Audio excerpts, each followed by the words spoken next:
राजा जनक हे नाव तुम्ही ऐकलं असेल. राजा जनक कोण कोण होते? तर जिला आपण जानकी म्हणतो, की जी जनकाची मुलगी म्हणून आपण तिला जानकी म्हणतो. म्हणजे सीतेचे जे वडील ते म्हणजे जनक. आणि जनकांच्या बाबतीमध्ये असं सांगतात, की जनक हे संसारी होते.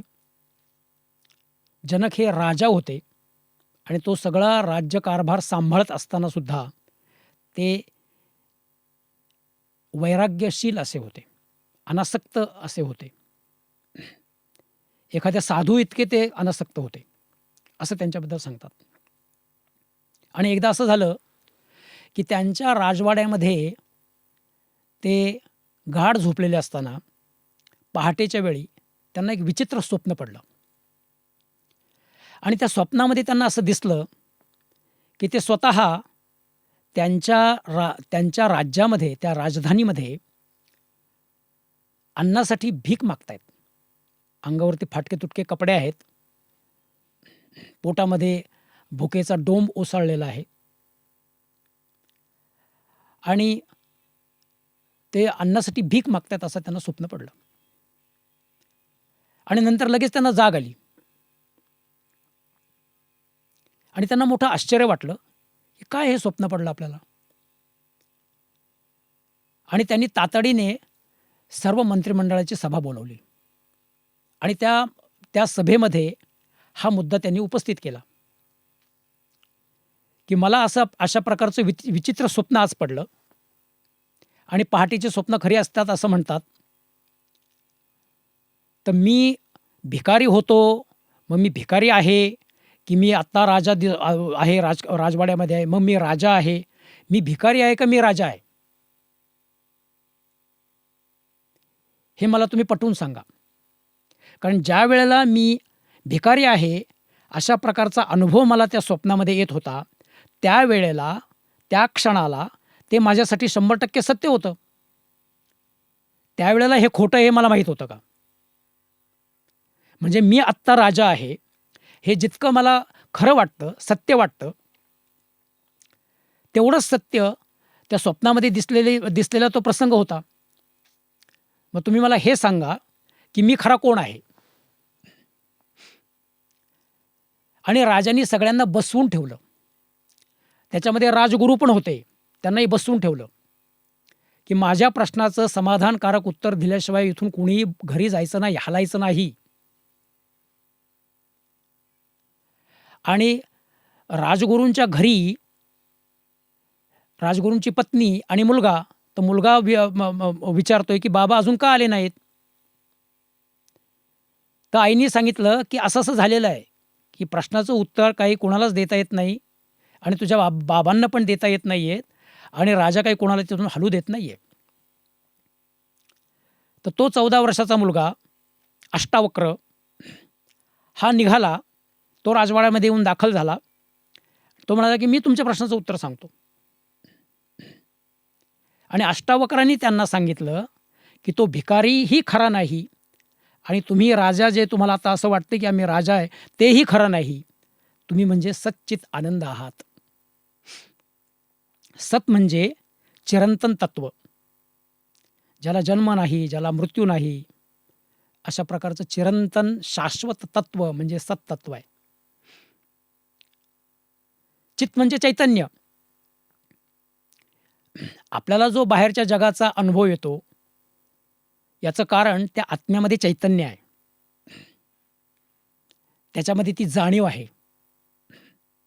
आणि आनंद म्हणजे आनंद. आनंदाचा जो काही आपल्याला अनुभव येतो, मग तो विषयांच्या उपभोगांपासून जरी येत असला, तरीसुद्धा जो अनुभव आपल्याला आनंदाचा येतो, तो आत्मा आनंदरूप आहे, म्हणून आपल्याला आनंदाचा अनुभव येतो. तर अष्टावक्रांनी असं सांगितलं जनकांना, की तुम्ही सच्चित आनंद आहात. सच्च्या मार्गाने जाणारे जे आहेत ते ज्ञानमार्गी आहेत. निश्चित ह्या अंगाने जाणारे जे आहेत भगवंताकडे, की ते योगमार्गी आहेत. आणि आनंदाच्या अंगाने जाणारे जे आहेत ते भक्तिमार्गी आहेत. तर मुक्तीचा जो विचार केलेला आहे, आत्मसाक्षात्काराचा जो विचार केलेला आहे, तर ज्ञानाशिवाय आपल्याला ते शक्य नाही. ज्ञानप्राप्ती केल्यामुळेच आपल्याला ते शक्य होणार आहे. आणि त्याच्यासाठी 4 गोष्टींची आवश्यकता सांगितलेली आहे. पहिलं म्हणजे मुमुक्षुत्व. मुमुक्षुत्व म्हणजे काय? की ती आपल्याला मुळात इच्छा पाहिजे, की मी खरा कोण आहे? एक दिवस हे शरीर जाणार आहे. मन रोज बदलतंय. मग शरीर आणि मनाला काही शाश्वत म्हणता येत नाही. तर शाश्वत म्हणजे न बदलणारं असं काहीतरी तत्व असलं पाहिजे. मग ते जे तत्व आहे, त्याचा मला कसा शोध लागेल? आणि खरोखर मी कोण आहे? हे मला कसं कळेल? हे मला कधी समजेल? याचं ज्ञान मला कधी प्राप्त होईल? हे ज्ञान प्राप्त आपल्याला व्हायला पाहिजे, अशा प्रकारची मुळात इच्छा पाहिजे. तर हा विषय पुढे थोडा विस्ताराने येईल. आता त्या विस्तारामध्ये मी आता एवढ्याच जात नाहीये. तर त्याच्यामध्ये दुसरी गोष्ट अशी सांगितलेली आहे, हे पहिलं झालं मुमुक्षुत्व. दुसरी गोष्ट अशी सांगितलेली आहे, की आत्मा-नात्म विवेक. म्हणजे शाश्वत काय आहे आणि अशाश्वत काय आहे, याच्याविषयी आपल्याला पूर्ण ज्ञान असायला पाहिजे, पूर्ण माहिती असायला पाहिजे. बदलणाऱ्या गोष्टी कोणत्या आहेत आणि न बदलणारं तत्व कोणतं आहे? आत्म काय आणि अनात्म म्हणजे काय? ह्या सर्व गोष्टींची आपल्याला इत्थंभूत माहिती असायला पाहिजे. तिसरी गोष्ट अशी सांगितलेली आहे, की पूर्ण वैराग्य. तुम्हाला साधा त्याग जर करता येत नसेल, विषय सुखाचा जर त्याग करता येत नसेल, तर ते आत्मतत्व तुमच्यापासून अनेक मैल लांब राहिलं. त्यामुळे पूर्ण वैराग्य आणि अनासक्त वृत्तीने राहता येणं, ही तिसरी गोष्ट सांगितली. चौथी गोष्ट अशी सांगितली, की त्याच्यासाठी तुम्हाला षटसंपत्ती हवी. जशी सांसारिक संपत्ती म्हणजे घरदार पाहिजे, गाड्या पाहिजेत, बँक बॅलन्स चांगला पाहिजे, चांगले कपडे पाहिजेत, खायला अन्न चांगलं पाहिजे, अशा अनेक प्रकारच्या गरजा आहेत. ती सांसारिक संपत्ती झाली. पण मग आध्यात्मिक संपत्ती जी आहे ती म्हणजे षटसंपत्ती आहे. आणि त्या षटसंपत्ती म्हणजे त्याच्यामध्ये 6 भाग आहेत. शम, दम, तितिक्षा, उपरती, श्रद्धा आणि समाधान. तर शम म्हणजे काय? की मन शांत असणं, किंवा पाहिजे त्या वेळेला पाहिजे त्या विषयावरती आपल्याला आपल्या मनाला एकाग्र करता येण्याची क्षमता म्हणजे शम आहे. दम म्हणजे दमन, इंद्रियांचं दमन आहे. की आपले पंच ज्ञानेंद्रिय आहेत आणि पंचकर्मेंद्रिय आहेत. त्या इंद्रियांना आपल्याला आपल्या कंट्रोलमध्ये ठेवता यायला पाहिजे, आपल्या ताब्यामध्ये ठेवता यायला पाहिजे. की जसा एखादा अट्टल गुन्हेगार आहे, दरोडेखोर आहे, त्याच्या अवतीभोवती सुद्धा पोलिसांचं कडं असतं. आणि समजा आपल्याकडे मुख्यमंत्री आले, तर मुख्यमंत्र्यांच्या आजूबाजूला सुद्धा पोलिसांचं कडं असतं. पण दोन्हीमध्ये फरक आहे ना, की मुख्यमंत्र्याच्या ताब्यामध्ये असतात ते पोलीस, आणि इकडे तो गुन्हेगार पोलिसांच्या ताब्यामध्ये असतो. तर आपण आपल्या इंद्रियांना आपल्या ताब्यामध्ये ठेवायचं आहे, की आपण आपल्या इंद्रियांच्या ताब्यात जायचं आहे. म्हणून इथे आपल्याला दमन सांगितलेलं आहे. ते इंद्रियांचं दमन आहे. इंद्रियांचे दास होऊन राहू नका. आणि तिसरी गोष्ट अशी सांगितलेली आहे, तितिक्षा. तितिक्षा म्हणजे सहनशक्ती, आणि तो खरं म्हणजे बॉडी टॉलरन्स आहे. एखाद्या वेळेला खूप शारीरिक कष्ट पडले, तिथे तो बॉडी टॉलरन्स पाहिजे, शारीरिक सहनक्षमता, सहनशीलता पाहिजे. शम, दम, तितिक्षा. हे 3 झाले. आणि चौथी गोष्ट सांगितलेली आहे ती म्हणजे उपरती. उपरती म्हणजे आपण जे अयोग्य मार्गाला जात आहोत, तो अयोग्य मार्ग सोडून योग्य मार्गाला चालायला लागणे म्हणजे उपरती. आणि पुढची गोष्ट सांगितलेली आहे ती म्हणजे श्रद्धा. श्रद्धा म्हणजे भाबडा विश्वास नाही हां. सत आणि धा या 2 शब्दांपासून म्हणजे श्रद्धा या शब्दाची अशी फोड सांगितलेली आहे. सत, धा म्हणजे आपलं जे चित्त आहे, त्या चित्ताची अशी सत्याला धारण करण्याची क्षमता असली पाहिजे. समजा तुमच्याकडे हायड्रोक्लोरिक ॲसिड आहे. तर तुमच्या उत्तम दर्जाच्या भांड्यामध्ये आपल्याला ते हायड्रोक्लोरिक ॲसिड ठेवता येत नाही. तर ते जे काही द्रावण आहे तो जो काही द्रव आहे, त्याच्यासाठी योग्य प्रकारचं भांडं असायला पाहिजे. म्हणजे जे शाश्वत सत्य आहे, ते शाश्वत सत्य धारण करण्याची क्षमता असणारं असं तुमचं चित्त असायला पाहिजे. ते भांडं असायला पाहिजे. ती म्हणजे श्रद्धा आहे. इथे कुठेही अंधश्रद्धेला वाव नाही आहे. कारण सत्य झेपलं पाहिजे, सत्य पचवता यायला पाहिजे, सत्य हे धारण करता यायला पाहिजे. आणि ते म्हणजे श्रद्धा आहे. ती म्हणजे श्रद्धा आहे. आणि पुढची गोष्ट अशी सांगितली की समाधान. ही 6वी गोष्ट सांगितली. समाधान. समाधान म्हणजे काय? की सुख, दुःख, मान, अपमान, शीत, उष्ण अशा प्रकारचे अनेक द्वंद्व आहेत. अनेक प्रकारचे कॉन्फ्लिक्ट्स आहेत. आपल्याला आवडणाऱ्या गोष्टी असतात, आपल्याला न आवडणाऱ्या गोष्टी असतात. आपल्याला आवडणाऱ्या प्रसंगाला आपल्याला सामोरं जावं लागतं. न आवडणाऱ्या प्रसंगांना आपल्याला सामोरं जावंसं वाटतं. ह्या प्रत्येक स्थितीमध्ये, प्रत्येक परिस्थितीमध्ये आपल्या चित्ताचं समाधान म्हणजे शांती, शांतपणा हा टिकवून ठेवता यायला पाहिजे. त्याचा इथे त्याचा समाधान ह्या शब्दाचा असा अर्थ आहे. आणि ह्या 4 गोष्टींची पूर्तता झाल्यानंतर आपल्याला ज्ञानप्राप्ती, की मी खरोखर कोण आहे? हा मार्ग आपला हे समजून घेण्याचा, हे ज्ञान प्राप्त करण्याचा आपला मार्ग हा सुलभ होतो. तर सामान्य व्यक्ती, अत्यंत सामान्य व्यक्ती असामान्य अशा पदापर्यंत पोहोचू शकते का? तर एक असं उदाहरण आहे. घडलेली गोष्ट सांगतो आणि फार जुनी पण नाहीये.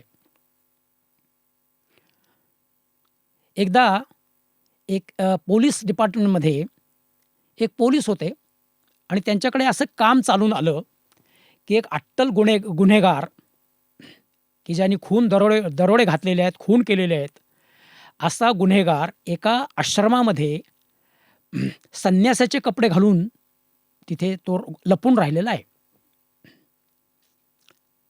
तर तुमचं काम असं आहे, की तुम्ही पण संन्यासाचे कपडे घालायचेत आणि त्या आश्रमामध्ये जाऊन राहायचंय आणि प्रत्येकाकडे तुम्ही पाळत ठेवायची. अशा खाणाखुणा असलेली व्यक्ती आहे, की कोण खरा आहे, कोण खोटा आहे, प्रत्येकाकडे आपण लक्ष ठेवायचे. ह्या ह्या गृहस्थांनी त्यांचं काम फत्ते केलं. त्या गुन्हेगाराला पकडून दिलं आणि ते पोलीस स्टेशनमध्ये जे आले, तेच मुळी खिशामध्ये राजीनामा घेऊन आले आणि त्यांनी त्यांचा राजीनामा तिथे सुपूर्द केला आणि म्हणाले, मला याच्यातून मुक्त करा.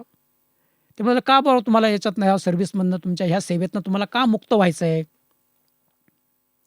ते म्हणाले, की मी संन्यासी असण्याचं नाटक केलं, तर मला इतका जीवनामध्ये आनंद प्राप्त झाला आणि तो अनुभव मला माझ्या आयुष्यामध्ये कधी आला नव्हता. अशा प्रकारचा आनंदाचा मला तिथे अनुभव आला. मी जर खरोखर संन्यासी झालो तर मला किती आनंद प्राप्त होईल. हेच गृहस्थ पुढे संत पदाला पोहोचले. त्यांचं नाव आहे दासगणू महाराज. त्यांनी साईबाबांचं चरित्र लिहिलं आहे. त्यांनी गजानन महाराजांची पोथी लिहिली आहे. त्यांनी गोंदवलकर महाराजांच्या आरत्या त्यांनी लिहिलेल्या आहेत. पुढे ते कीर्तन करू लागले. सद्गुरू पदाला पोहोचले. सामान्य व्यक्ती त्याला जर तशी बुद्धी झाली कर्मधर्म संयोगाने, पूर्वपुण्याने, तर त्याच्यामध्ये अशा प्रकारचं परिवर्तन घडून येऊ शकतं. बरं, आपल्या भारतीय सनातन धर्मामध्ये, संस्कृतीमध्ये त्या भगवंताकडे जाण्यासाठी एकच मार्ग नाही आहे, अनेक मार्ग आहेत, अनेकविध मार्ग आहेत. ज्ञानयोग आहे, कर्मयोग आहे, राजयोग आहे, भक्तियोग आहे. असे 4 मुख्य मार्ग आहेत. मग त्याच्यामध्ये उपमार्ग, असे उपपंथ मार्ग असे अनेक आहेत. तर स्वामी विवेकानंदांचं एक कोटेशन आहे.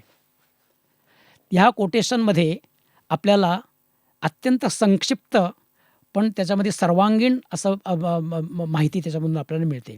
ते कोटेशन मी तुम्हाला सांगतो. विवेकानंद असं म्हणाले अमेरिकेमध्ये, की each soul is potentially divine. The goal is to manifest this divinity within by controlling nature, external and internal. Do it either by work or worship or psychic control or philosophy, by one or more or all of this, and be free. This is the whole of religion. The doctrines and the dogmas, the temples and the books, the rituals and the forms are but secondary details. याचा थोडक्यात मराठीमध्ये अर्थ असा की भगवंत आपल्या हृदयात आहे. त्याचा अनुभव घेण्यासाठी प्रकृती साम्यावस्थेमध्ये आणायला पाहिजे व त्यासाठी कर्मयोग, भक्तियोग, राजयोग, ज्ञानयोग यांच्यापैकी एक किंवा अनेक किंवा सर्वांचा अवलंब करून आपण मुक्त व्हा. हाच पूर्णत्वाने धर्म आहे. बाकीचं सर्व कर्मकांड हे गौण आहे. धन्यवाद. हे बंधरेशमाचे या मैफलीमध्ये आपण जे गाणं ऐकणार आहोत ते मूळ माणिक वर्मा यांनी गायलेलं आहे. हसले मनी चांदणे हे गाणं लिहिलेलं आहे कविवर्य राजा बढे यांनी आणि संगीतबद्ध केलेलं आहे महाराष्ट्राचं लाडकं व्यक्तिमत्व पु ल देशपांडे यांनी. माणिक वर्मा हे नाव घेतल्याबरोबर अनेक गाणी आपल्या मनामध्ये रुंजी घालायला लागतात. त्या सावळ्या तनूचे मज लागले पिसे ग, किंवा सावळाचं रंग तुझा चंदनाच्या बनापरी, किंवा जाळीमंदी पिकली करवंदसारखी लावणी, नाही मी बोलत नाथासारखं अप्रतिम नाट्यगीत, किंवा शास्त्रीय संगीताची संपूर्ण मैफल. या सगळ्या व्यासपीठांवरती माणिक वर्मा अतिशय सहजतेने वावरायच्या. पु ल देशपांड्यांनी महाराष्ट्र टाइम्समध्ये 27 एप्रिल 1986 रोजी माणिकबाईंवरती शरदाचे चांदणे नावाचा सुंदर लेख लिहिला होता. पुलंनी माणिकबाईंच्या गाण्याचं वर्णन करताना म्हटलेलं आहे, आणि हे वर्णन आपल्यापर्यंत पोहोचवण्यासाठी मला पुलंच्या पुस्तकाचा आधार घ्यावा लागणार आहे रसिक हो. पु ल देशपांडे असं म्हणतात, माणिकच्या गाण्यातला हा माणिकपणा नेमका कशात आहे या प्रश्नाचं उत्तर देणं कठीण आहे. एखादा दृष्टांत देऊन प्रयत्न करता येईल. चाफळ म्हटलं की देऊळ आठवतं. तशीच माणिकच्या गाण्याची आठवण एखाद्या कौटुंबिक मंगल कार्याच्या आठवणीशी जुळत असते. तिच्या आवाजाचं, त्या आवाजातल्या अत्यंत आकर्षक अशा किंचित बसकटपणाचं, त्यातल्या आर्जवांचं, गोलाईचं आणि संयमाचं साहचर्य तिच्यातल्या एका अत्यंत सात्विक सुसंस्कृत अकृत्रिमपणात आहे. माणिक गायला लागली की तो एखादा ख्याल असो, गीत असो, ठुमरी असो किंवा आणखीन काही असो, मैफिल जिंकायच्या आवेशानं ती कधीही गात नाही. मैफलीतलं तिचं येणं, तंबोरा घेऊन बसणं आणि गायला सुरुवात करणं सगळं लोभसवाणं असतं. आपलं मोठेपण सिद्ध करायला किंवा कलावंतगिरी दाखवायला तिला संगीतातल्या किंवा संगीताबाहेरच्या कोणत्याही घृणास्पद क्लुप्त्या वापरायची गरज पडत नाही. तिच्या सगळ्या व्यक्तिमत्वामध्ये एक सुंदर घरगुतीपणा आहे. आज इतक्या वर्षात तिच्या गाण्यात किंवा वागण्यात असुंदराचा स्पर्श झालेला मला आठवत नाही. क्या बात है. अशी दाद द्यावी ती पु ल देशपांड्यांनीच आणि साधेपणामधनं महान गाणं सादर करावं ते माणिकबाईंनीच. ऐकूया हसले मनी चांदणे.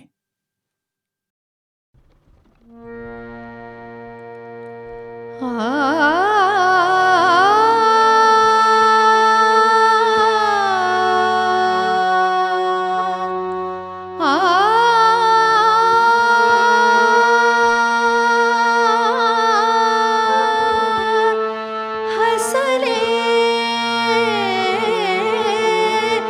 हसले मनी चांदणे चांदणे हसले मनी चांदणे चांदणे हसले ग मनी चांदणे.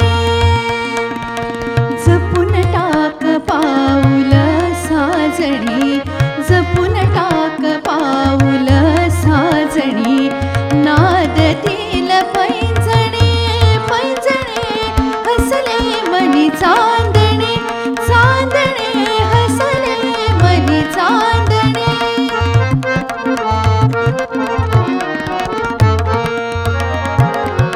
बोचतील ग फुल जायची बोचतील ग फुल जायची तुझी कोमला काय तुझी कोमला काय. चांदण्यातही सौंदर्याने चांदण्यातही सौंदर्याने ओढतील ना पाय हसले मनी चांदणे हसले मनी चांदणे.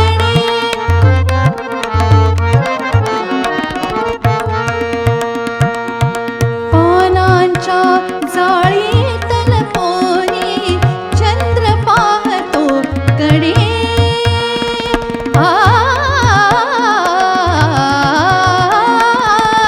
चंद्र पाहतो गडे ग चंद्र पाहतो गडे.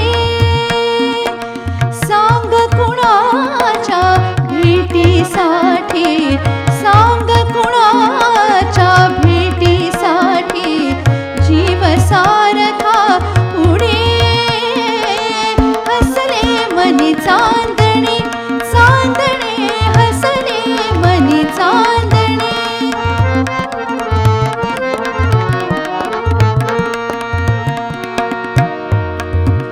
हो जरा हो जरा हो जरा बघा के बरी कळू द्या तरी उमटू द्या वाणी का आढे वेढे उगाच सांगा काय लाभले राणी का ग अशा आठीस लागता का ग अशा पाठीस लागता मिळूनी सारा जणी. आज लाभला मला माझिया आज लाभला मला माझिया सर्वस्वाचा धनी ग सर्वस्वाचा धनी हसले मनी चांदणे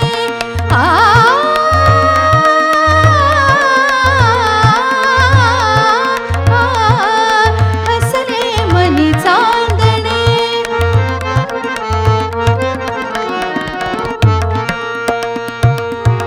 किती ग भाग्याचे किती किती ग भाग्याचे किती किती ग भाग्याचे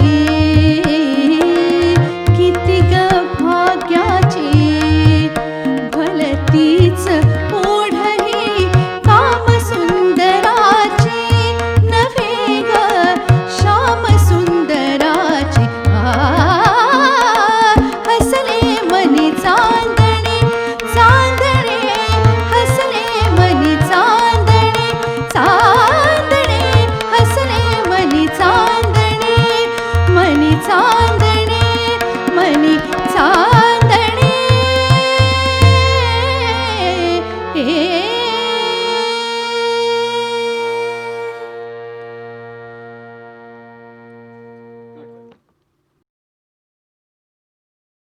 यानंतरचं गाणं आपण जे ऐकणार आहोत ते मराठी भावसंगीताच्या वाटचालीमध्ये ज्यांनी स्वतःच्या नावाचं एक स्वतंत्र दालन आपल्या कर्तृत्वाने निर्माण केलेलं आहे अशा संगीतकाराचं गाणं आहे. संगीतकार श्रीधर फडके, कवी सुधीर मोघे. खरं तर या गाण्यामध्ये कोणाविषयी किती बोलू किती नको अशी माझी अवस्था आहे. मोघे साहेबांबद्दल आपण बोललंच पाहिजे. सुधीर मोघे उत्तम कवी, अप्रतिम गीतकार, सुंदर कार्यक्रम लिहिणारे. अनेक कार्यक्रमांच्या संहिता मोघे साहेबांनी लिहिलेल्या आहेत. मंतरलेल्या चैत्रबनात या मराठीतल्या पहिल्या वाद्यवृंदाच्या निर्मितीमध्ये त्यांचं फार मोठं मोलाचं योगदान आहे. मोघे साहेबांनी संगीतकारांच्या 3-4 पिढ्यांना जोडणारं काम केलेलं आहे. बाबूजी सुधीर फडके, श्रीधर फडके, सलील कुलकर्णी अशा संगीतकारांच्या 3-4 पिढ्यांबरोबर त्यांनी काम केलेलं आहे. अनेक अप्रतिम गाणी आपल्याला दिलेली आहेत. दया घना का तुटले चिमणे घरटे, फिटे अंधाराचे जाळे झाले मोकळे आकाश, तुझ्या माझ्या संसाराला आणि काय हवं, तुझ्या माझ्या लेकराला घरकुल नवं, अशा विविध अप्रतिम गाणी मोघे साहेबांनी आपल्याला दिलेली आहेत. ज्यांच्या लेखणीवरती निवेदकांच्या सुद्धा 3 पिढ्या शब्दशः जगलेल्या आहेत. असं लेखक, कवी, गीतकार, संगीतकार म्हणजे सुधीर मोघे साहेब. शब्दांवर नितांत प्रेम करणारे, शब्दांना दुःखही नसते, शब्दांना सुखही नसते, ते वाहतात जे ओझे, ते तुमचे माझे असते असं लिहिणारे. किंवा शब्दांचे कण पेरावे, शब्दांचे ऋण वेचावे, शब्दांच्या धरणीवरती शब्दांचे घर बांधावे असं लिहिणारे. मोघे साहेबांनी माणसाच्या मनाची अवस्था फार सुंदर शब्दात वर्णन केलेली आहे. ती यानंतरच्या गाण्यात आपण ऐकू. मन मनास उमगत नाही, आधार कसा शोधावा, स्वप्नातील पदर धुक्याचा हातास कसा लागावा. मन मनास उमगत नाही, आधार कसा शोधावा. मन मनास उमगत नाही, आधार कसा शोधावा. स्वप्नातील पदर धुक्याचा हातास कसा लागावा, आधार कसा शोधावा. मन मनास उमगत नाही.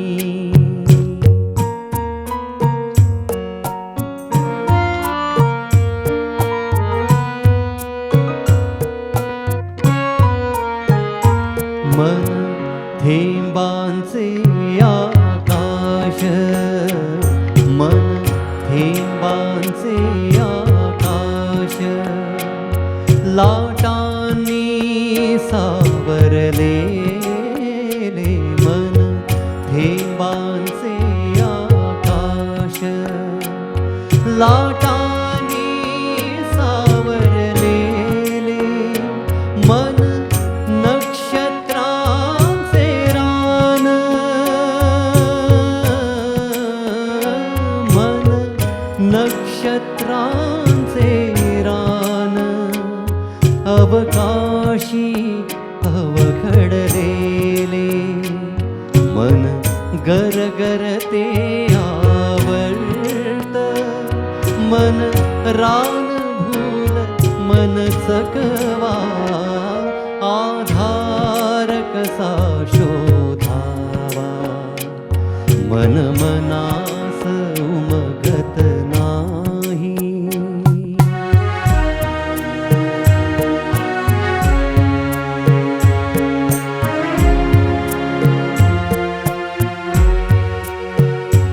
मन काळोखाची गुंफा, मन तेजाचे राऊळ. मन काळोखाची गुंफा,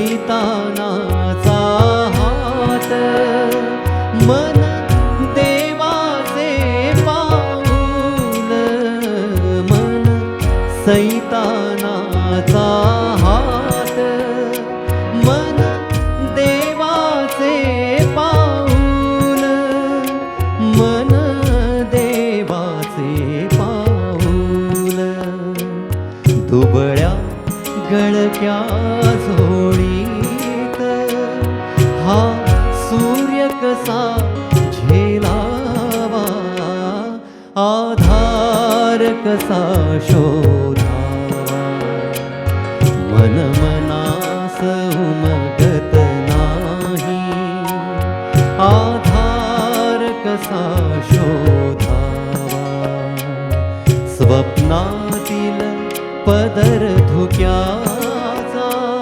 हातास कसा लागावा आधार कसा शोधावा मन मनास उमगत नाही.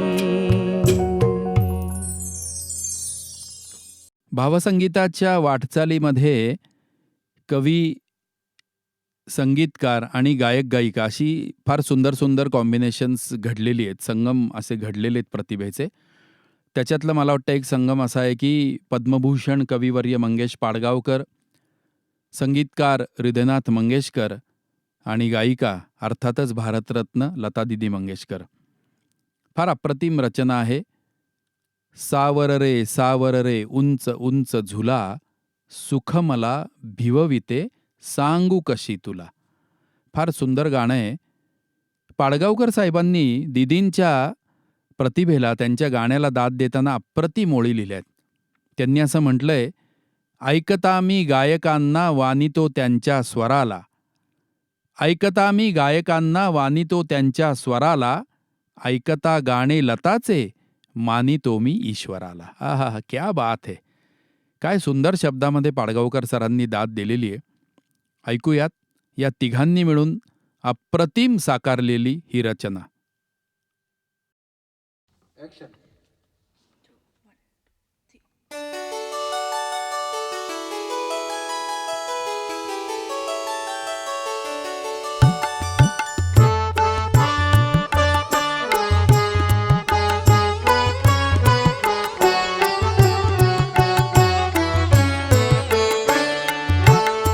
सावर रे सावर रे सावर रे उंच उंच झुला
मैफलीमध्ये या नंतरचं गाणं सुद्धा आपण जे ऐकणार आहोत ते पु ल देशपांडेंनी संगीतबद्ध केलं होतं. सब कुछ पुलं असं ज्या चित्रपटाचं वर्णन केलं जातं तो चित्रपट म्हणजे गुळाचा गणपती. पु ल देशपांडेंनी त्याची फार सुंदर आठवण सांगितलेली आहे. त्यांनी असं म्हटलेलं आहे की त्यावेळेला आम्ही सगळे म्हणजे मी, भीमसेन जोशी वगैरे नवीन होतो आणि इंद्रायणी काठी देवाची आळंदी लागली समाधी ज्ञानेशाची या माडगुळकरांनी लिहिलेल्या गाण्याचं रेकॉर्डिंग करायचं होतं. स्टुडिओच्या भाड्याचं मीटर हे टॅक्सीच्या मीटरसारखंच जोरात पळत होतं, पण त्या गाण्यामध्ये रेकॉर्डिंगसाठी ऑर्गन वाजवायला येणारा ऑर्गनवादक काही आला नव्हता. माडगुळकरांनी जरी म्हटलं होतं की देवाची आळंदी वगैरे, तरी तिथं काही विठ्ठल येऊन स्वतः ऑर्गन वाजवणार नव्हता. पण त्यावेळेला आम्ही सगळी कामं मित्रमंडळी एखाद्याच्या घरचं काम आहे, कार्य आहे असं समजून करायचो. तुम्हाला सांगतो, इंद्रायणी काठी देवाची आळंदी लागली समाधी ज्ञानेशाची या गाण्यामध्ये आयत्या वेळी येऊन ऑर्गन वाजवला तो आमच्या वसंतांनी, अर्थात डॉक्टर वसंतराव देशपांडे यांनी. अजरामर झालेलं हे गाणं, हा अभंग यानंतर आपण ऐकणार आहोत.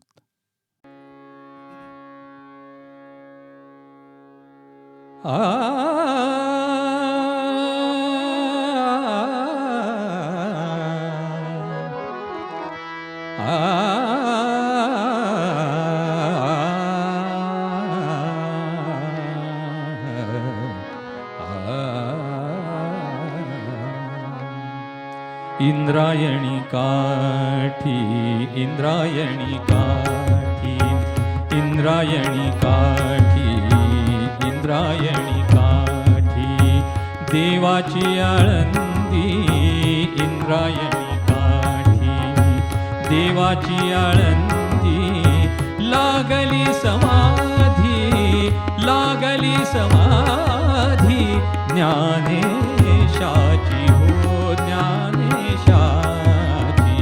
इंद्रायणी काठी, इंद्रायणी काठी.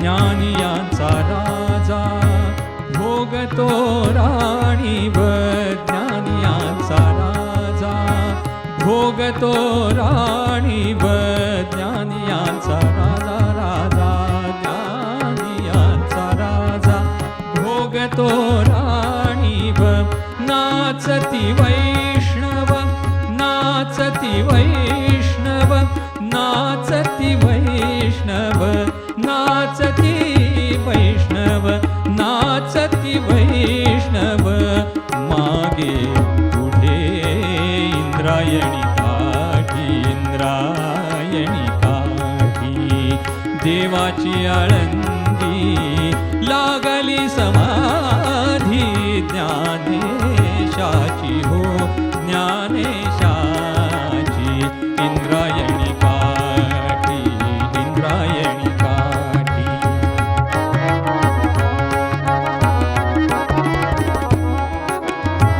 मागे पुढे दाटे ज्ञानाचा उजेड, मागे पुढे दाटे ज्ञानाचा उजेड, मागे पुढे दाटे, मागे पुढे दाटे ज्ञानाचा उजेड, मागे पुढे दाटे ज्ञानाचा उजेड, मागे पुढे दाटे, मागे पुढे दाटे ज्ञानाचा उजेड, मागे पुढे दाटे ज्ञानाचा उजेड, अंगणात झाड, अंगणात झाड, अंगणात झाड, कैवल्याचे, कैवल्याचे, इंद्रायणी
राहिले उजेड होऊन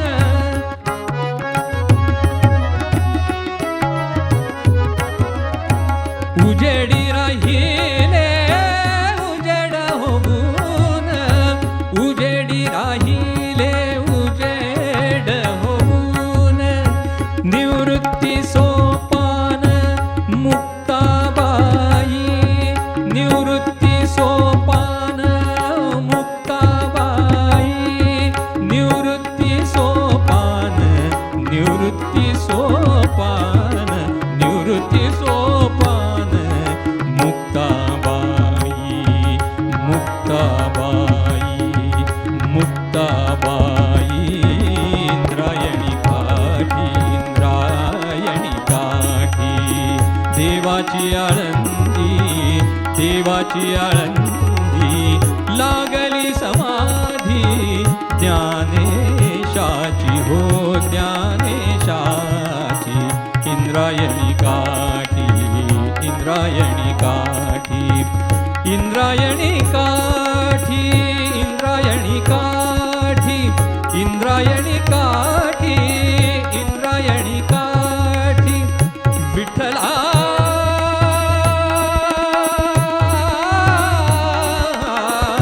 माय बापा